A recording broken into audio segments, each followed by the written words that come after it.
welcome, good evening, good afternoon, good morning, depending on where you're tuning in from. Everybody, get your headphones in, get your headphones in. You, can you hear us? I see Kyle holding this gorgeous new pair of headphones. Awesome, welcome everybody. This is Roland. Some of you all know Roland. He's a great leader in the New York WebXR space and has led some great SVA AR workshops and efforts that you're probably familiar with. Some of you even took part in, such as Rock, the Masks for Unity effort. And Roland's our special guest today. He was also our SVA professor last semester. So we're glad to have him returning today. Give him a warm welcome and round of applause. Welcome, Roland. Roland, I'll let you introduce yourself really quick, and then I'll jump back to a couple of the projects we were just previewing. You and I just went over some of the things that need to improve and specifically spoke about some of the tools that will take their work to the next level. These are some of the things I've been mentioning to the class for the past weeks. So Roland, yeah, a little bit about yourself. Yes, hello class. So I'm very excited to join Sam. I actually have an own SVA class that's going to start next semester, which is also about human interaction design principles and proprioception and all the other things that we have to figure out to do human-centered design. But the focus of my class, it's complementary more or less to Sam's class. My focus of my class is building. Right, so that's like we build prototypes and test them and make sure it actually works. So it's more exploratory and actually getting stuff out and sharing it in certain ways. Is that a fair assessment, Sam? Yeah, that's great. And you know, I really recommend Roland's class, whether it's any of the workshops, the private classes that he does, with things like our efforts at our lab, or in person when we get back to that, or some of the other workshops he does with A-Frame. Roland's very much a practitioner. So if you can get, if the classes are classified as different types that you could get credit from, I certainly recommend taking Roland's class next semester as well, because you can only take this class with me once, but to continue your WebXR and AR VR learnings. And today we're getting to the device level as well. I certainly recommend that. Just a quick screen share here to show you. Thank you to the 2 people who submitted links. I was testing your work in Web VR. I was going to say in Wayfair, in Web VR, in the Oculus Quest. You see, this is my Japanese home back here. Not the Rakuten getaway, but some other getaway. And there are a couple of issues already. One, I see, where are we? I think this is Vesper's work. Your camera is like really, really high. I feel like I'm 3 meters tall, or everything's super small. Over here with Rock, I feel like your camera's not placed in the center, or your UI is not placed in the center. Because I'm appearing in the kitchen, or in between the kitchen and the couch, and then your UI is all over here. Also, yes, you should have 2-dimensional UI, but you should have some 3-dimensional objects in there as well. Like really build your home out, build your space out. And it's okay to, like, you're bringing in this 360 environment. It's okay to bring in existing 3D assets, but you have to make some on your own, right? Whereas here, a lot of what we're seeing, or almost everything, is found. And this doesn't look like a real skybox because it's not seamless. Like, right, when you make tiles, like tiling for bricks or tiling for wood, you could see the seams. But when you make tile for like slate or cement, it should be seamless. The one side should match the other. I think Rock has a good start at his second project, his second scene. I see you have some methods in there to reload. This looks like a great example for physics. So I feel like you've been paying attention to the roadmap and the curriculum. There are some comments like, if this is a tennis experience, should that be a cylinder or should it be a sphere? This is going to be great when you add physics in there. You can add the controllers, a racket, or your real hands. some things you really have to think about with regards to the interface design, not just based on interface elements, but based on people, is, our field of view is only so wide, and the devices don't give us a full view of our field of view. So you have to place some of your interface elements closer in. Otherwise, you're looking really far to like your left and your right, and they're not facing you. So once you get the correct positioning, then you can start thinking about, okay, let's bring in text and not just images. That way it'll look sharper. How far should your text sit from a backdrop? And should it face the user? Should it scale as you hover over it? So those are all things we're going to learn. Linking, link on gaze, and physics, and then controllers and hands. So Roland has it lined up in a great order. And I'll hand it over to Roland now. Roland, go ahead. Thank you so much. All right. So I'm going to share my screen. So I want to talk to you guys all about, you all have played with A-Frame, correct? Correct, they have. So A-Frame. So I have set up a glitch demo. And if I'm looking at the code here, so let me just make a duplicate of that and start from scratch. This is a backup. And then build out the physics scene as it is there, and strip out all the things that we don't need right now. So let me go from scratch. Let's go in the documents and fill in the scene with the hello world. Copy that and paste it into here. So refresh. So this is the hello world of A-Frame that we know, right? So it's fairly simple to just apply physics to that scene. The first thing you want to do is to go on the to look for the physics system for A-Frame. You can either do just a Google search about A-Frame physics. I know that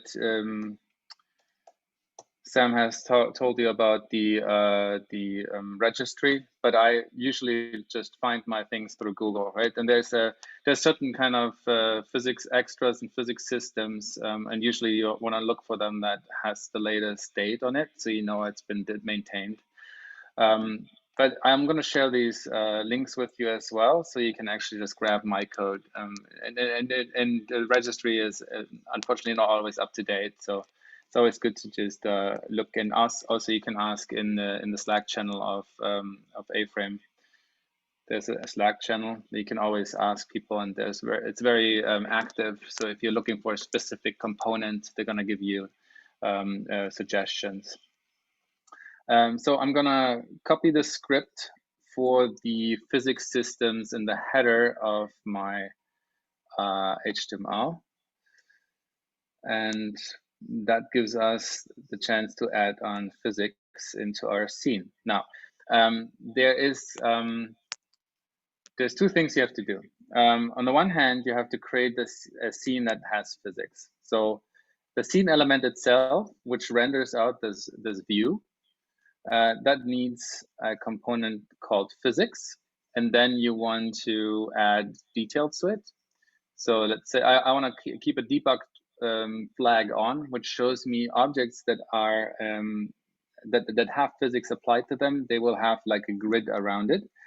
I have friction, restitution, gravity. These are defaults. Friction and restitution means that is the air in that world thick and has a lot of friction, or restitution is bounciness, and there's like physical elements in a scene that make objects float differently in air, in space. And then you obviously have world gravity of minus 9.4 meters per square miles.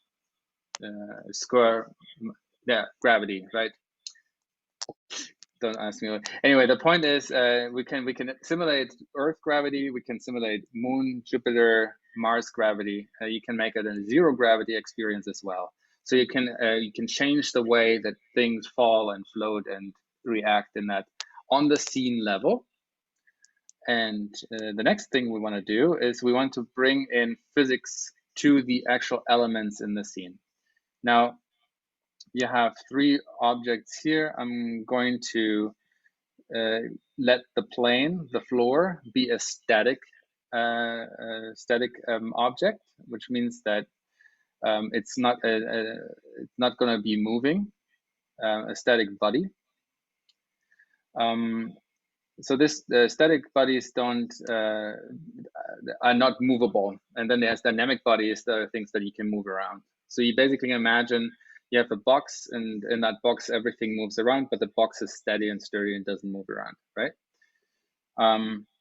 So, and then I can say to the box dynamic body, and that's a component flag that I'm going to add to the sphere as well. So by adding those components to the objects, this one, and this one, then they will react in the physics environment, right? And if anyone has questions, please interrupt me if it's going too fast. But the concept of dynamic and static bodies, is that clear? Yes? Yes, that's clear to me, Roland. But who else is that clear to? So how about we do the thumbs up if I'm checking for everyone that's listening to me, so I need to know if I'm too fast. Thumbs up for is okay. Static and dynamic, yes? Cool? Yes, okay, cool. So Roland, do you want to explain real quick the difference between static and dynamic, please? Static is, so as soon as you create a physics scene and you apply the component of body towards an object in that scene, it will react in the physics world. Static means it doesn't move around. It's basically like a wall or a floor or a ground. And dynamic is it has mass and it reacts with other objects and the static object. However, it will never move the static object. Think about it like if you have a tennis court and you want to have a tennis ball bounce around, the court itself is a static object, and the tennis ball and the rackets are dynamic objects because they're gonna hit the ball and move around. Obviously, the mass of the ball, a tennis ball, is smaller than the mass of the racket, right? So that thinking, right? Makes sense? I have a question. Yes. So what's the difference between animating the position and other like attributes and using physics? Like, how does that?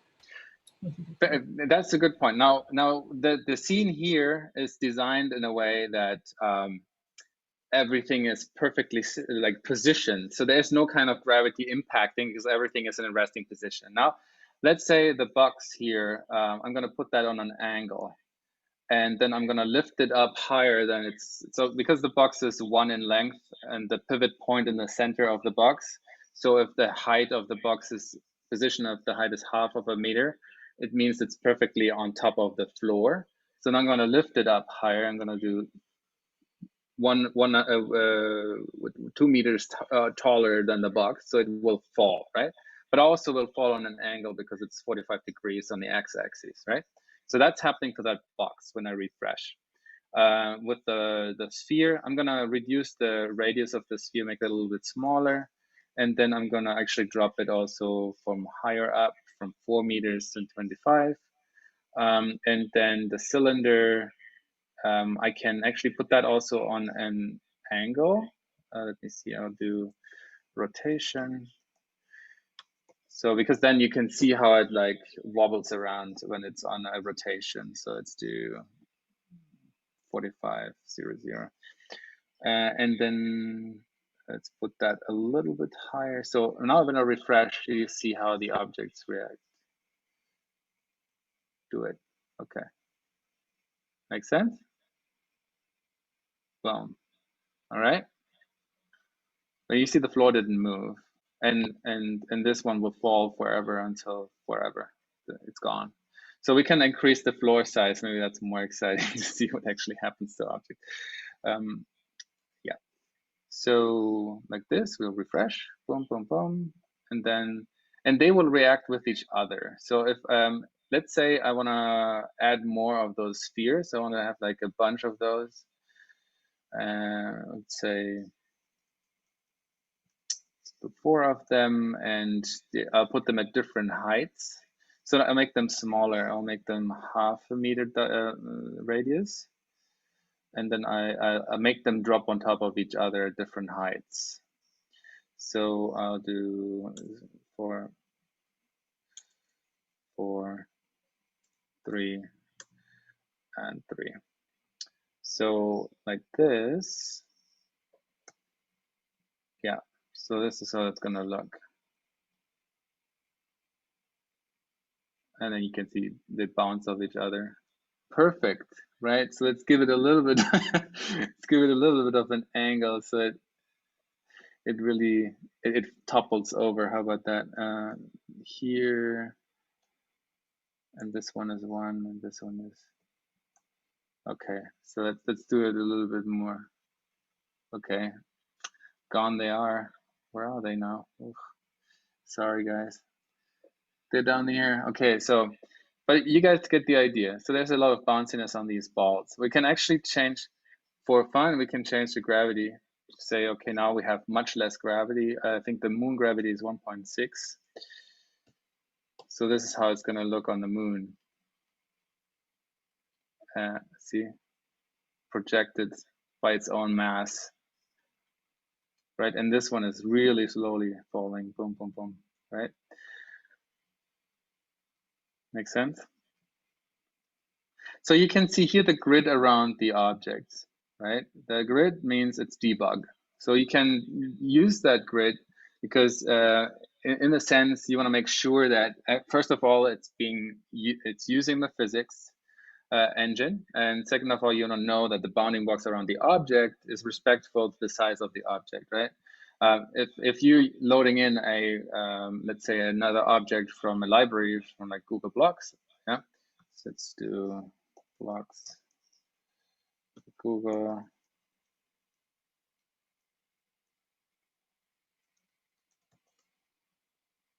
Am I wrong? What is the URL? Is it poly.google.com or is it blocks you're looking for? Yeah, it's poly. You're right. Jesus, why did I do that? Okay, so let's say, what kind of object? Simple, low poly. Do we want to? So, how about the skull, since it's about Halloween soon? Okay, let's use one that is low poly.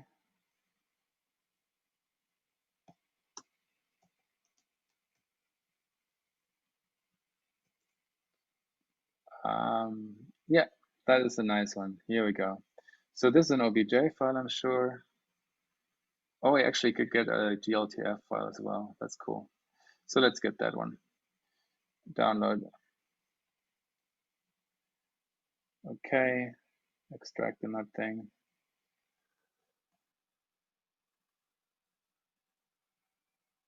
One second. Yeah, so when you pull in, did you learn already to pull in 3D assets, or is that new? We did. Okay, okay. So I don't know if I'm gonna just be quick because so GLTF files come with a binary file and GLTF file, so you can I usually create GLB files. So there's a GLB converter out there that basically just you can drag and drop your GLTF and your binary file together inside of this, and what comes out of it is a GLB packer. So this here is now the skull.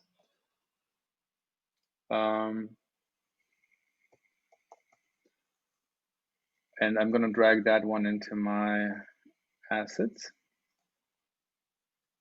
So now I have a skull in my assets. Boom.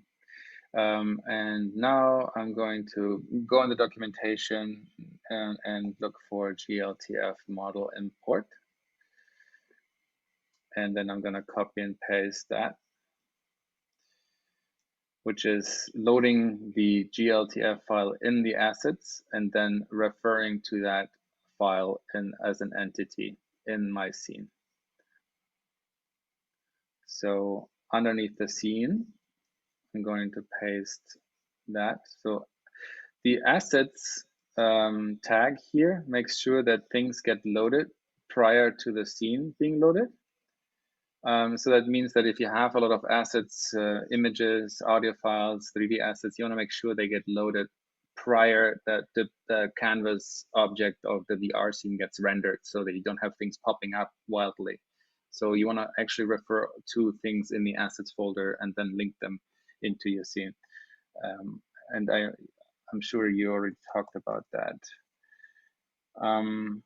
So I'm gonna use Skull, and then I'm going to go in the assets. Yes, we did. But you make it look so much easier for some reason. So I'm referencing the URL on my assets folder and paste it in. So now I have that is my object in the glitch file. It's a GLB, it's a GLB, it's a GLTF plus binary combined with the GLP packed. And it's not gigantic, hopefully, because it's a low poly. It's 76 kilobytes. It's genius, perfect for Halloween games that you're going to create in the next couple of weeks, right? Yes. Okay, so now I have that. So I do have to see in my scene if that thing is gigantic or small or where it is. So I can do that. Let me hide that as a side tab and actually open it in a real window. So I don't see my skull. So what I'm going to do is press Control-Option-I, which opens the inspector, right? So oh, it's so tiny. Look at that little head. So sweet. Okay, so what I'm going to do now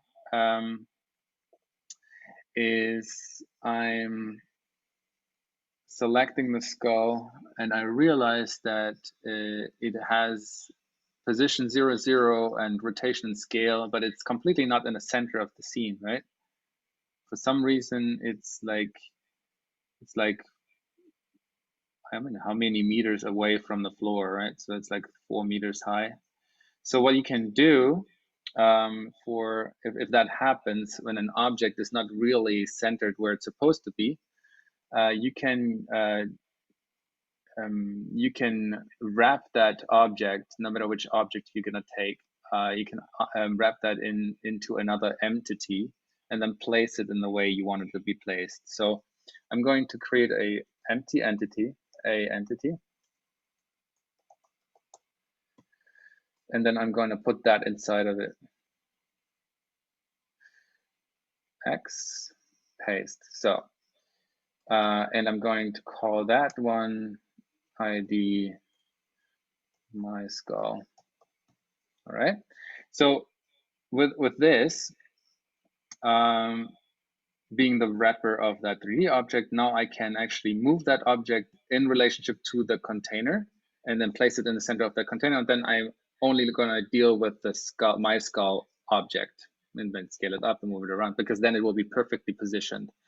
Because when you create sometimes 3D projects in Blender or in a 3D program and you don't have it perfectly centered, then the pivotal point or the center point of the object is far off, and it's going to be a nightmare to calculate all that. So it's always easier to create a clean object, put that thing that you load in relationship to that clean object, and then just deal with the clean object. Does that make sense? So you mean the axis of the 3D model have to be centered like manually in other programs, or can we do it in A-Frame? Yes. So ideally, if you have a 3D program and you can load in an object, like OBJ, SVA, FBX, whatever, and you load it into your 3D program, center 0, 0, 0, scale it to scale. I mean, a lot of software, the 3D software programs work with metric. Some of them work with units, and then you all of a sudden have a ginormous skull or a tiny skull. So I feel Blender does a really good job mapping the sizing. So I would say if you have the chance to load in an OBJ into Blender, texture it and map it and scale it in the right way and then export it. You don't need to do what I'm doing here right now. But a lot of you probably will be testing and playing with third-party objects from libraries like Poly. And in order to have you prevent to like figure out where do I put the object, and all of a sudden it's far away and you may scale it, it doesn't scale in proportion because the center point is off. Spare yourself the nightmare, just wrap it into an entity, and then in here, you're going to create a position relative to my wrapper content. Does that make sense? Yeah, thank you. So I'm gonna do that here right now, and I usually do this. So I do inspector, and then I have here is the entity skull that's perfectly centered. It's down here 0, 0, 0. But inside of it, if I open this little tag, then I see the skull here. And now what I'm going to do here is I'm going to move, and you can see the center point of this object is not really centered. It's really like down here. But I wanted to put it in the center of my box. So you can see here, so I'm almost there. So yeah, that was pretty good already. So I just have to move it over a little bit. So, and then I can move it a little bit over. So I want to center it on the grid like this, and then and up, yeah, like this. And then I maybe even can scale it up a little. No, actually I don't want to scale the 3D object because you can see if I'm scaling now, it's going to scale off to the side because the center point of it is off, right? So it's going to be a nightmare to scale in size. So you don't want to do that. You just want to move it to the position where it's supposed to be, and then you can actually scale the object, the wrapper. But I want to copy here the data here. This is X, Y. So I'm going to go here and just write an X, copy paste, right? And Y. There, and that's fair enough. I can round it because we don't want to be too pedantic, right? I'm not that German, so and yeah. So now I have my skull centered in that object. So here now I can say scale 3, so 3 times the size. I want a bigger skull, so it's going to do that. And then you can see it's scaled in the zip. There's my skull, right? And that's basically the center of the screen. I know the plane is 4 meters back, right? The plane is not centered. Here you see here the plane, the floor is -4 backwards. So we're perfectly centered with our skull. Now, obviously, I want my skull to fall and adhere to physics, right? So I want to give that also a dynamic body, and I don't want to position it higher. Position. So let's do move it back 2 meters and move it up 4 meters. Yeah. So that looks good, and it's gonna fall. How does that look? Refresh, and there's my skull. Now you can see here, right? It behaves like a box. And that's because I have debug on, and it tells me how does the skull behave in physics. Now it finds the bounding box around it, right? Because my bounding box is a entity, and I don't have the dynamic body attached to the skull itself. Now, I can change the behavior of that dynamic body. I can say, now don't be a box, be a cylinder or be a sphere. And how do I do that? So let's go in the documentation. In the dynamic body, there is a shape parameter. And then you can say auto, box, cylinder, sphere, hull, or none. Hull makes sense for so hull means find the vertices of the 3D object and make that one your bounding box.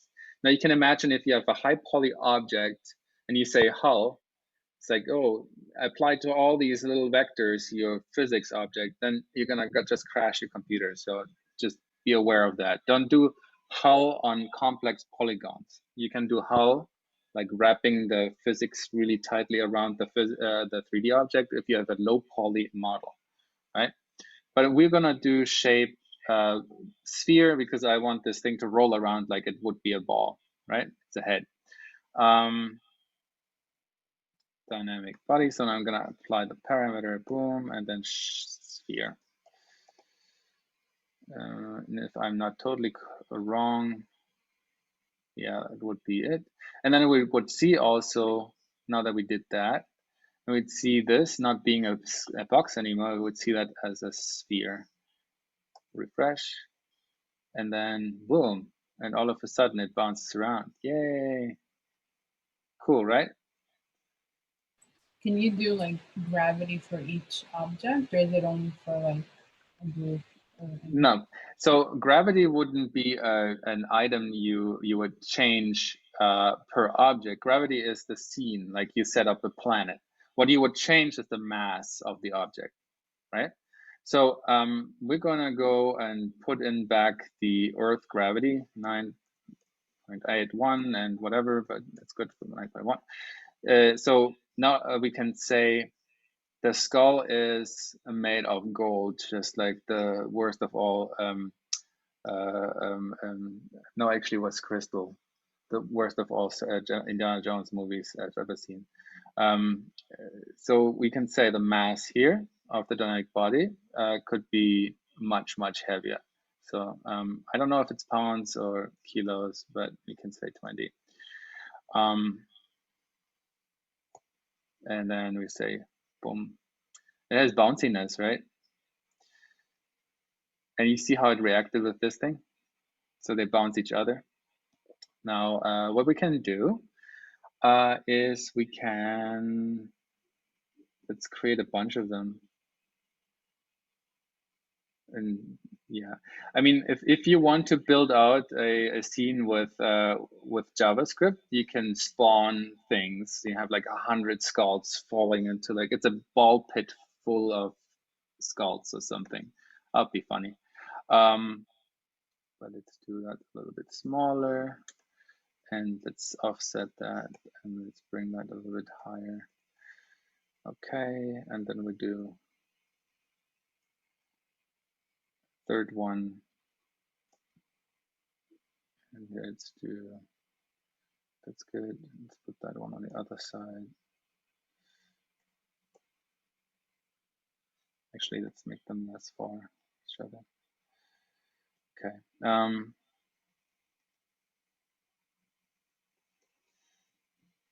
Yeah. So all of them have mass 20. Maybe I'll give one mass 10. That's the largest one. Actually, let's give them 20. And let's give that one 10, and let's give them 3. So you see how they differently react. And what I'm gonna do also is gonna bring in a camera in this scene, so I'm not that close to this scene all the time because it's too much in my face. I want to see it from further away. So for that, I'm gonna put the position of this 0, 0, 0. It's gonna go back. Let's go 4 meters back and 2 meters up. Let's see. Boom. Whee. Wow, what's going on with this? That is weird. Yeah. Hey, Roland, I'm getting that as well. I think that's a light in the object. Yes, the skulls. The skulls have lights in them. All right. Yeah. Yes, so that's also a reason why it's off-centered, because it will, like, if you export a 3D scene with light, then you will actually like offset the center of all objects, because it will be the common center point of all objects. So that's also a thing that, yeah. So I think it's not the skull. The scene, it has the default area light and a like an ambient light. So every time it changes, I mean the objects like changes during due to the gravity, the lights just recalculate. Because GLTF object doesn't have like a light in with them. Yeah, there's those two things. Yeah. If you turn that off, I don't know if it's still effective. Well, then it will be. So what I can do is I can define light in my scene. Therefore, I get rid of the default light. That's how I usually do it. But yeah, so the way I'm going to do it is, let me just refresh and load it again. One thing I noticed is that the skull I brought in has a camera in it, right? That's the orange cone we were seeing. I think they might also have lights in them. But either way. Yeah, so the way you can copy objects out of this inspector, let's say you move things in the perfect position, you love it, then you just select that and you can go on the top right here and press copy, and then you paste it into your scene. So you have here the default camera lights. You don't need to put this in there. The position is okay. And now you have like defined light. So you wouldn't have any kind of weird light going on there anymore. No, that's weird. That is interesting. Well, we can also tell. Wait till that guy falls off. Like, do you think the light stops when the skull falls off? Because I was following along and my skull was spinning. Yeah. Well, yeah. Oh, because the light is global though, so the light's still shining. It's just further away, right? Nope. Yeah. So it's some spotlight. Just delete the light entity. Is it still there? What's that, Vesper? I mean, did you delete the light entity already, or is it still there? Are those two lights still there? So like A-frame is giving you default light and default camera if you don't define it. But as soon as you define them and change them or do something, then it will be your light. So if I would now just turn off these lights and have one light that's very dim, it's going to be very dark, gloomy kind of scene, right? So what I'm gonna do here, I don't know. I mean, we can go down rabbit holes, but I can just open the skull in Blender and just get rid of the freaking stuff we don't need, right? Maybe that's a really quick little exercise for you guys to see that it's actually quite simple to like do that. Oh, there's a light in it. I thought it's just an omission. Yeah, so let's so I did poly and I did the skull, and I'm gonna download the OBJ file. Download, and then I'm gonna go here, open that file, and that's an OBJ material, and I'm gonna go in Blender, and I'm going to go open import OBJ, and then I go into my downloads, and this is one, import OBJ. Okay, where is it? Damn it.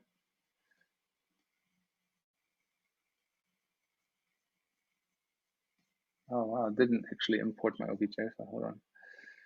Import. Sorry, that was my dog. Are you okay? Yeah, class, I did the same thing. It's got the, go ahead, I'm with you. It's got a light in the skull I downloaded. There it is, yay. So there's my skull, and actually it's nice center. So the only thing I need to do is just kill the light in here, and that's that one.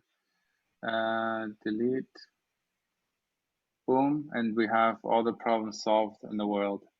Isn't that great? So now let's do export.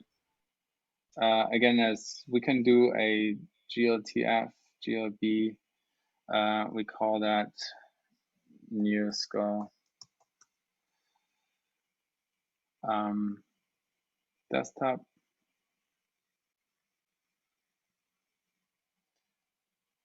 And then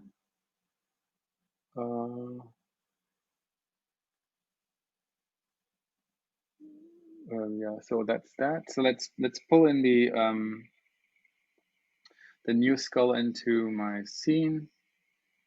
By the way, I could scale up the skull now as well in the scene because I have it 3 times the size, right? So what I want to do here maybe is group this thing, group the selection. Gosh, a little bit rusty with this stuff, but you can actually do it here. Boom. Let's do 3.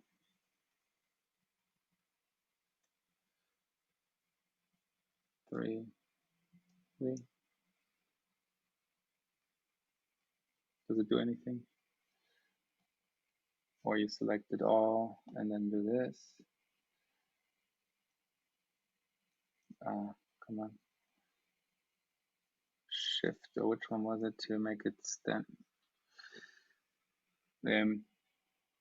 Anyways, let's not do that for now. We already exported it, but you get the idea. You can literally just get rid of stuff that's boring and annoying, keep it in the center, make sure the size is correct, and then export it. So that's the amount of need of 3D programs you actually need with this. So I'm pulling in my new skull. Boom. There's a new skull. I'm going to copy the URL. I'm going to paste the URL directly into my assets. Yeah, replace that. And now I don't need this anymore. Actually, what I'm going to do is I'm going to show you both. How about that? I'm going to do skull and skull too. So for that, so I have both skulls in my scene. One that's off center and one that's center. And this is going to be skull 2. And this is the link to my new skull. You can see here the name of the object if you're confused with this glitch link stuff, right? So skull 2 is my skull.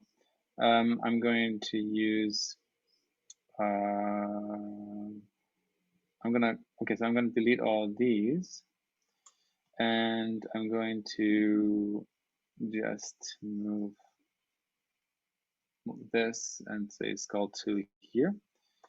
And I'm going to position that 0, 0, 0. It doesn't have physics attached to it. So this is just my skull. And this is the skull we had before, which is this offset center point, right? So I'm going to call that ID my new skull. And let's look at this refresh. So you have, this is my skull, and this is the other skull, right? So my skull is perfectly centered, right? Maybe it's a little bit on an angle, but we can fix that because we know now. See here how this thing like moves around and circles, and that's why it gives us a stupid light. And then when it spins in the abyss, it keeps on spinning the light. So what I'm going to do here is I'm going to scale this thing up the same way as the old skull. I'm going to give it the same math and mass and position. And I'm going to comment the other one out. So I'm going to comment this out. So now this one will be still a sphere, but I'm going to show you how hull works then also in a second. So now we don't have the weird light anymore. And you can see here that that's a big sphere. All right. So what we want to do is use hull. And then you see that it will be, oop. Oh, it's so funny. What the heck happened? What? That is not really how it's supposed to work. Oops. Auto.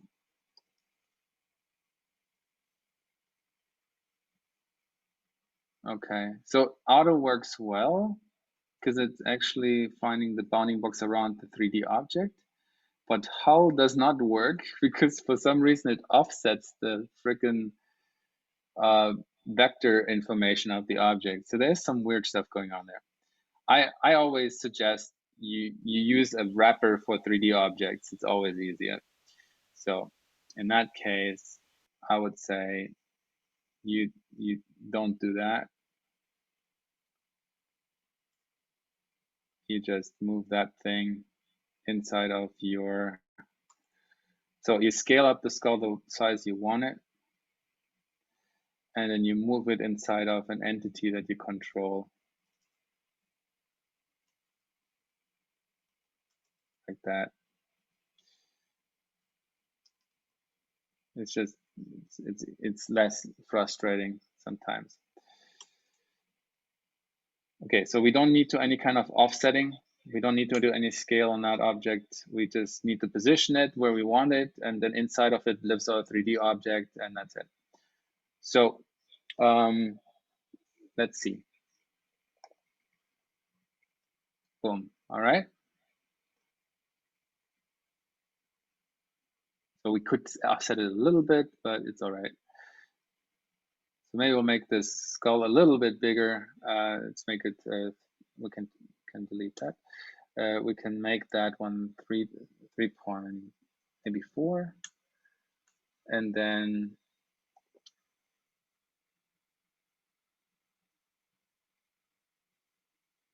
yeah, that's good enough for me.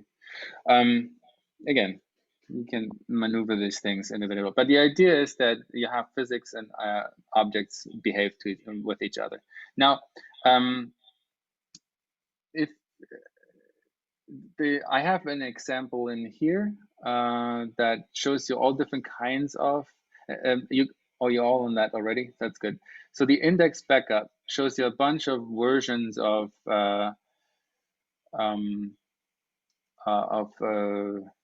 objects and ways that are being treated. So if I'm going to look at the index backup HTML file, you can see here like how things react to each other. So there's this thing is basically an object that has an invisible spring attached to it. So and the nice thing about physics, and if you're using it in your examples, is that you don't need to animate anything. You just have the physics do the job, right? So it gives it a little bit of a randomness, a little bit of nature. So let's say you want to, if you can use particle systems for glitter, but you can also like make a room for like that rains donuts and it bounce off furniture and stuff. So you can do a lot of beautiful things with this, and you don't actually have to do much in order to make this look really beautiful, right? So the example here, the green balls here, that's springs, and I'm documenting this here in the file. There's like let me see, where is it? This. So you have an anchor. It's an additional function. It's the spring function. You have the basic the object that's anchored to this. So like you think about the first sphere on top is like the thing that holds it, and then underneath is this thing that handles and swings. And that basically you have a mobile object that's been anchored towards a file, an object that's called ID anchor, right? So this thing moves around because it has a spring attached to it and it's like bouncing. So we can change the behavior of that damping function, right? Like you make it stiffer, make it bounce more or less. So if you look at it right now, at some point it stops, right? So think about it like a rubber band or like a spring, and sometimes the physics just stop. So there's a lot of bouncing here because we don't have much stiffness. So, but if I'm gonna add stiffness to it, then it's gonna be much less. No, I mean like it's a stronger spring, it's a stiffer spring, right?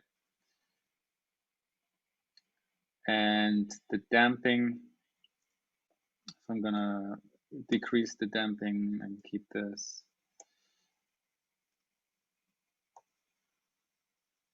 Hey, everybody, go to the index_BKP page if you're looking at Roland's code. Because I'm seeing him change the code in one panel, and then I'm viewing his project next to it. It's really cool. Yeah, so you can even, so the idea is, and I'm gonna show you actually something that where you actually physically interact with the physics world. And the reason why I'm logged in twice is because I have my phone as well logged in. And the way that I present and do user testing in VR is that I use my Oculus Quest to stream cast over my phone. And if my phone is also logged in to Zoom, I can screen share with my Zoom on my phone, and you can see what I can see in VR while I'm working in VR, right? Does that make sense? That makes sense to me. Who else does that make sense to? So Nobody. which one? Go ahead. Which one is easier for the web AR to calculate, the like a normal object or just the GLB? The GLB is always the fastest. It's basically the JPEGs of VR, if you think about it. Okay. Vesper, what do you mean when you say normal object? Do you mean like primitive shape, like? No, just the OBJ. I mean, like usually I just like convert all of them into GLB, but some of them they lost the texture and the like some of the textures. I don't know why, but yeah. So GLBs usually have texture information baked in because you have the material binary file and the GLTF structure file. But do so they if you in light too, or do they just get rid of the light? Usually, they well, so it depends if you're an HDR setup. You know, I would just let the light be handled by the VR scene instead of trying to bake in lights, because it's always going to look better if the VR does all the work. Right? Yeah, the you should start making your own models now. And to Roland's point, if you bake the lighting, then if you build an experience that's like a Halloween experience where you add a light to the camera or add a light that someone can pick up, like a flashlight, your baked textures aren't going to make sense. And we can see, I did a similar exercise to Roland. I was following along. I brought in a different skull and it had two different lights in it. So I also opened it in Blender to take out the lights and exported it as a GLB. You're really getting to the point of making your own assets. To loop everybody back to what Roland's saying, when I was showing you the work that I was critiquing from earlier today, that is, so you can still see Roland's work up there, right? What I was showing you from earlier today, this is casting live to Facebook, right? Then I have to show you my Facebook. But what Roland's talking about is he's casting from his headset to his phone, and he's joining from his phone to the Zoom meeting. So that way you can see it in real time and not just a pre-recording. But exactly. I want to show you everybody, this is where Roland was, right? Check out the index._BKP, because if you search anchor, you can see the ones that are anchored right here and how this second sphere is anchored to that first sphere.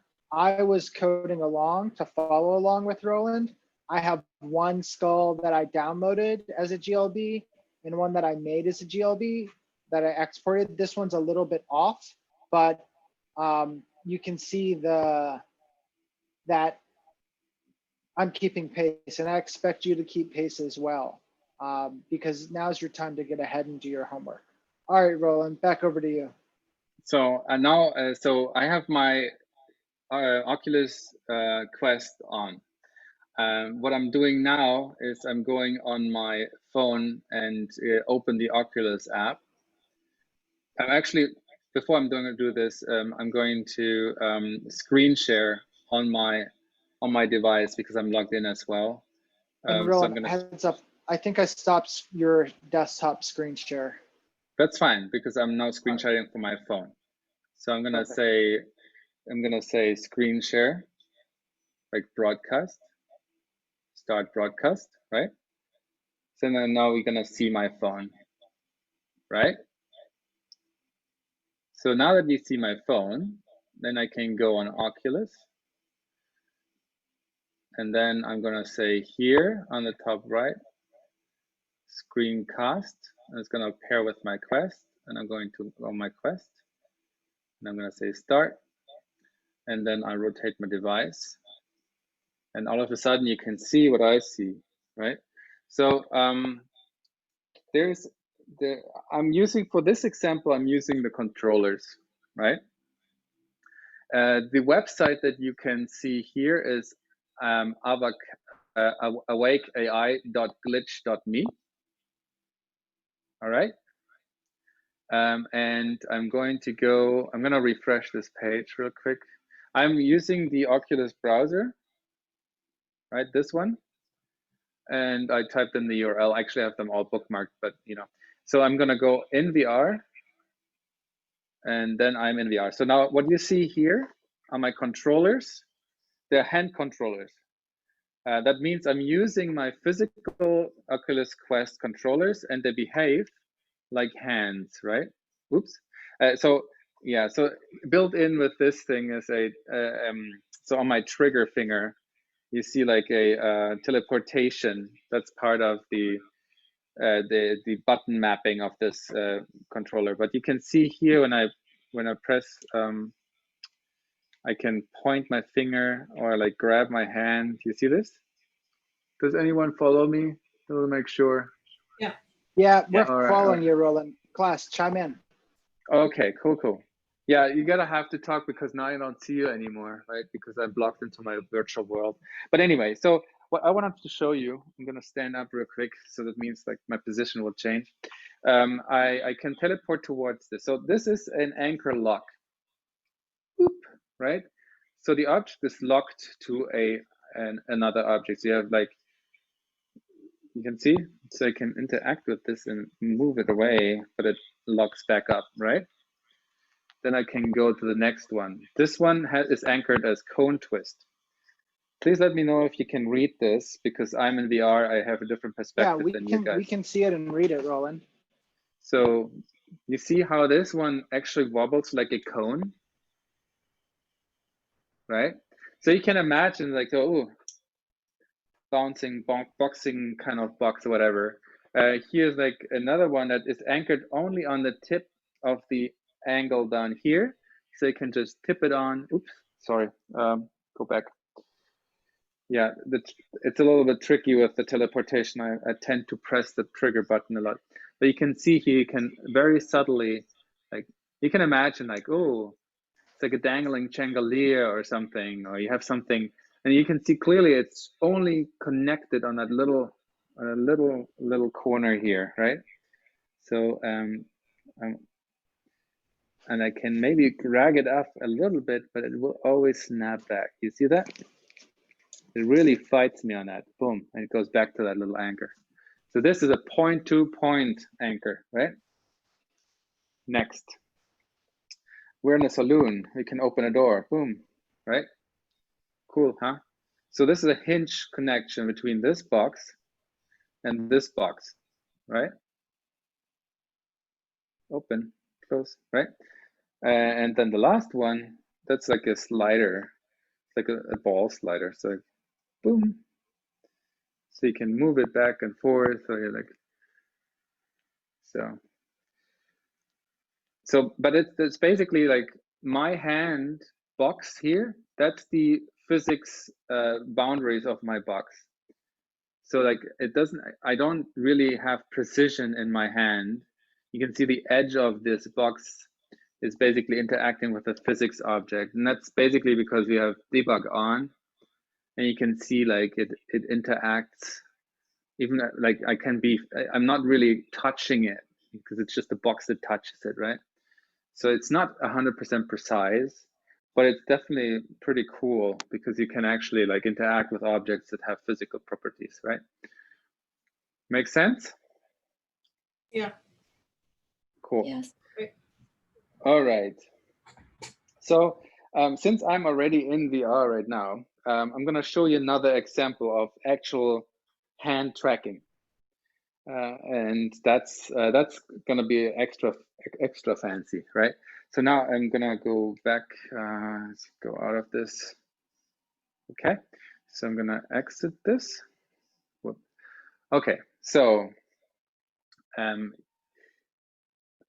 hand tracking with my hand, right? So let's put down the controllers.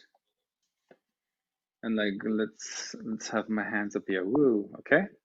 So now I'm gonna go on the bookmarks here, and I'm gonna do hand tracking. So this one is not a physics example, but it's a hand tracking example. I'm currently working on a thing that is both, but like to get hand tracking into VR. So now, woo, look, isn't that cool? So that's A-frame. So I can change. That's really cool. I can change, boom, boom. Okay, now the thing is, you only get the tip of the finger and the thumb. All right, so I can like pick this and move it around, right? And you can do, and then it's like dark mode, ooh, yeah. So I can pick up that. So you can imagine you can change the, come on, move, okay, torus, and so on. But yeah, right? So it exists and it works, but it is behind an experimental flag in Chrome. So if you wanted to play with the Oculus Quest in that kind of space, you will have to turn on some flags. Now I'm wondering really quick, how do I get out of it? Okay, oh yeah, okay. How do I move? Give me the, okay. All right, let me just cheat. Okay, exit. All right, does it make sense? So for this, I have a glitch that's called A-frame hand tracking, A-frame minus hand tracking dot glitch dot me. Okay. How is hand tracking working without the device? It does work only with the Oculus Quest right now. Oh, I see. And it also, actually, it works with the HoloLens 2 and Firefox Reality. Okay. But you want to experiment and play with one platform so that you're less going down rabbit holes at this point. Now, for everyone, please take note, right, that wants to actually play with hand tracking, and this is important, you have to type in Chrome flag. Oops, sorry, I don't want to fall. Chrome, oops, Chrome flags.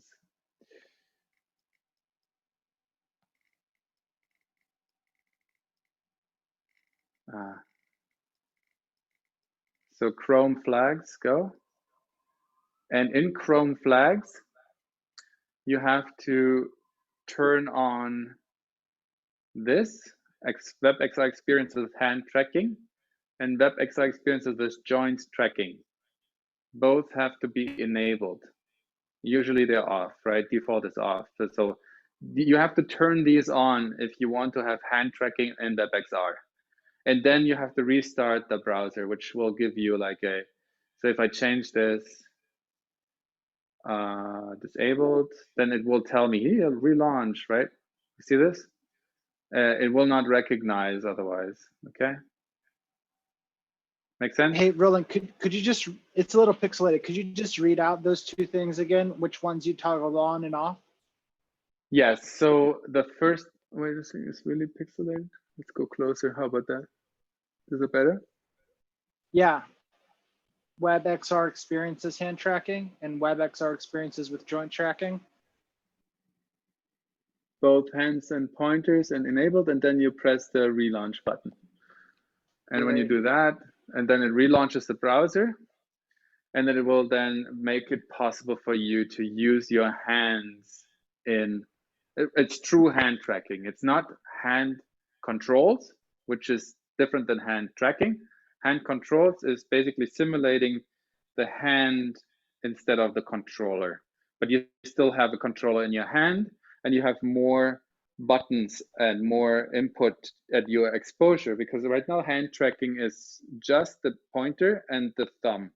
The thumb and the pointer together is a grab function, and the pointer itself is just a collision detection between two objects. So you can point and push things, and you can maybe pick things up, and that's it. There's no other fingers currently in that. There's no other fingers currently in that demo. So we can't really type yet, is what you're saying. We can't use all our Well, fingers, just our thumb. Well, and, you can type. You can type like I type with 2 fingers. Okay. Just, or 4, right? No, thumb, it's actually just. If you count your thumb. It's literally just my pointer, right? But yeah. But the idea is, see, this is an experiment again, just to point out that we're getting closer to actually immersion hand tracking and doing like real stuff with that. Okay, so that is as much demos I wanted to do with the Quest, and I wanted to do more experience and work in actual A-frame with you, and see if I want to show you also something that I've been working on. Let me just close that. And Roland, how is it with you if we go to like 8 and then we come back, we take a quick break and come back? Does that sound good for everybody?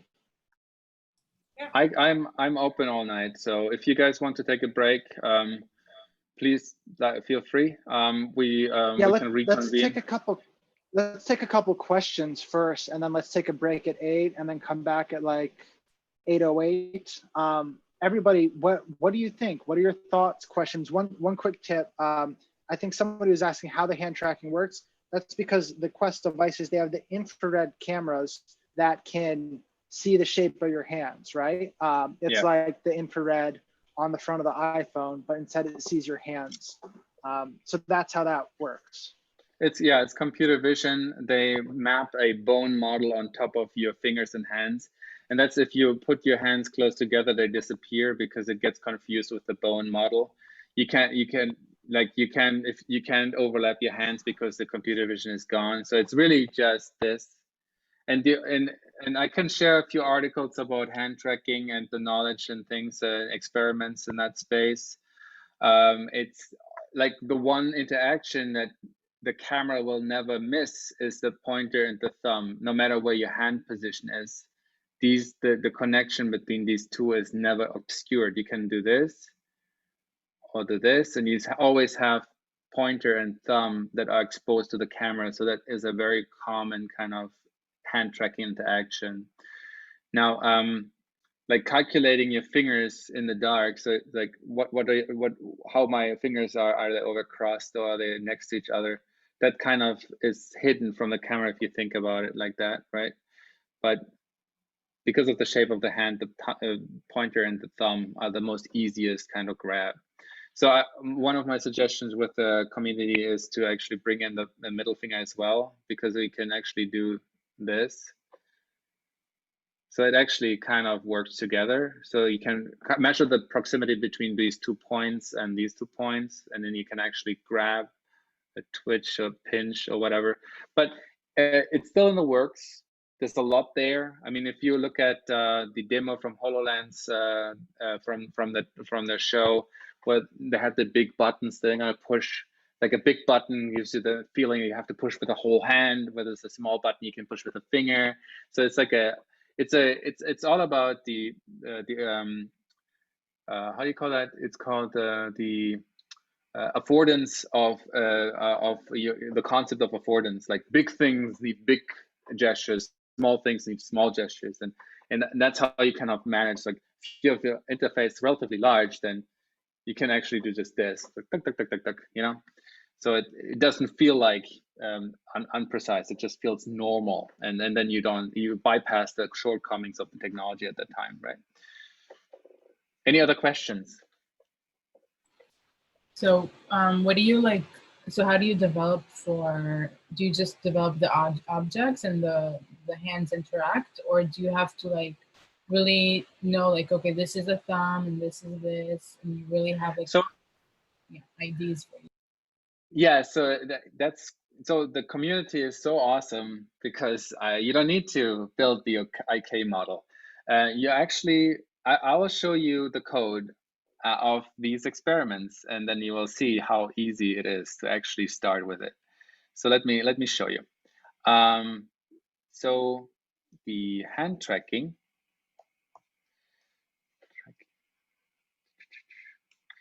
So the code for that. And again, I invite you all to join me on that glitch and copy and paste and play. But the code for this is basically like it's calculating the okay. So we have the HTML page and a bunch of libraries loaded in, obviously.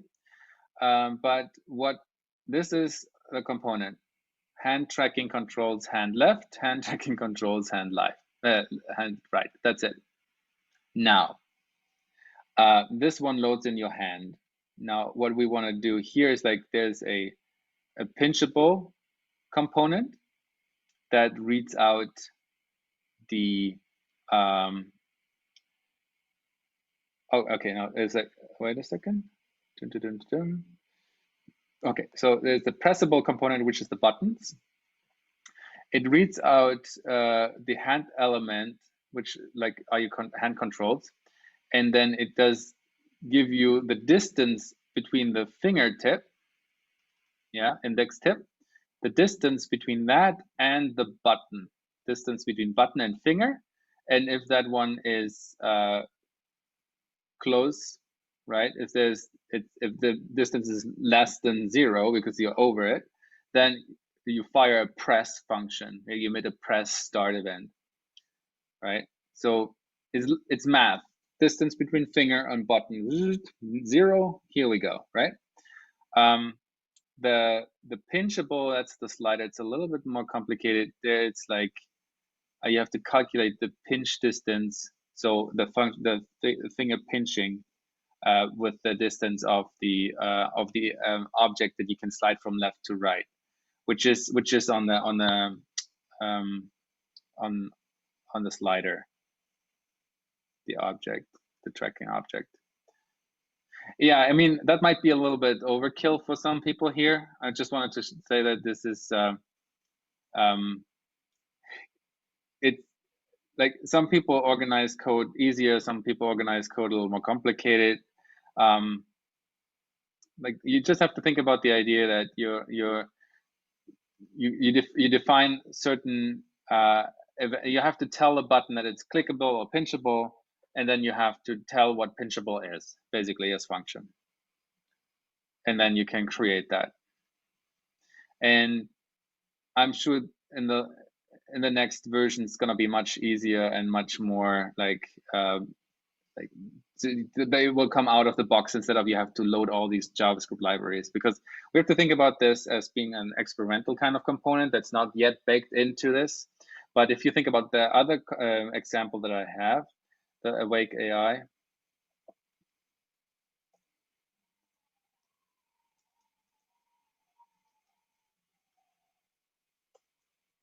that that one was with the controllers, hand controllers, right? And that literally that's the that's hand controls. That's that component, and that's it.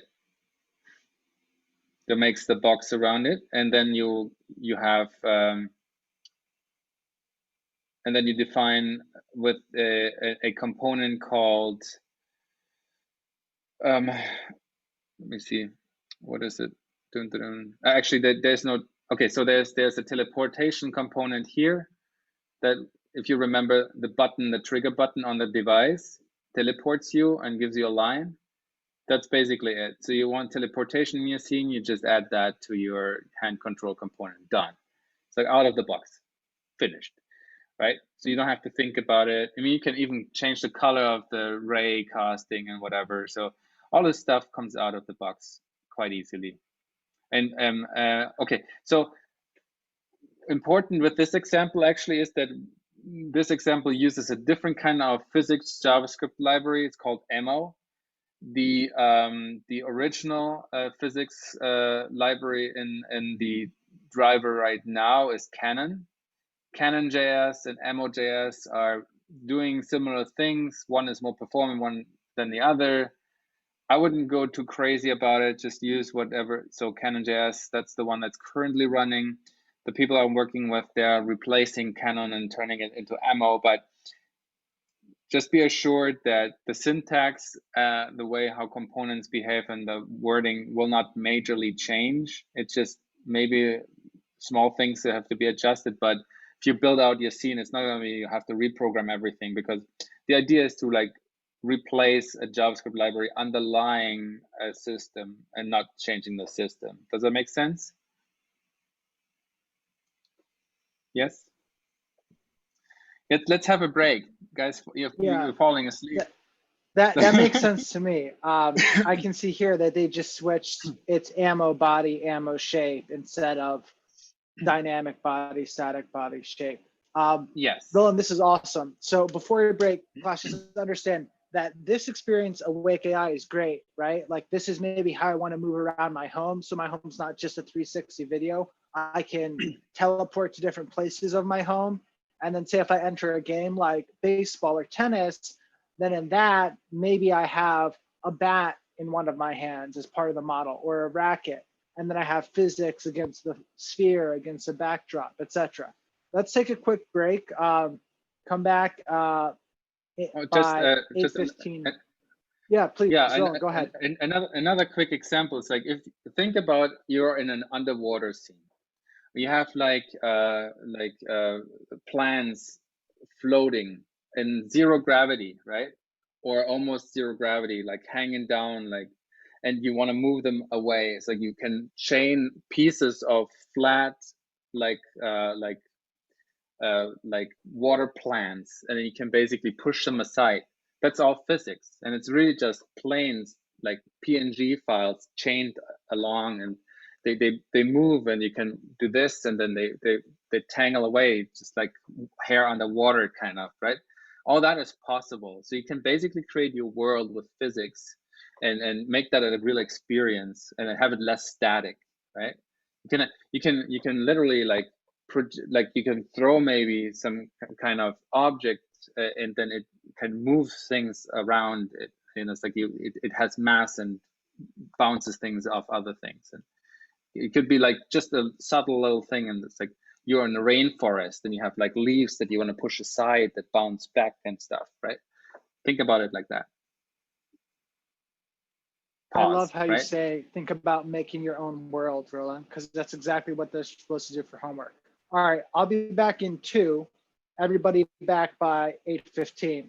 I'll stop recording here so we can chat during break, and I'll see you at 8:10, 8:15.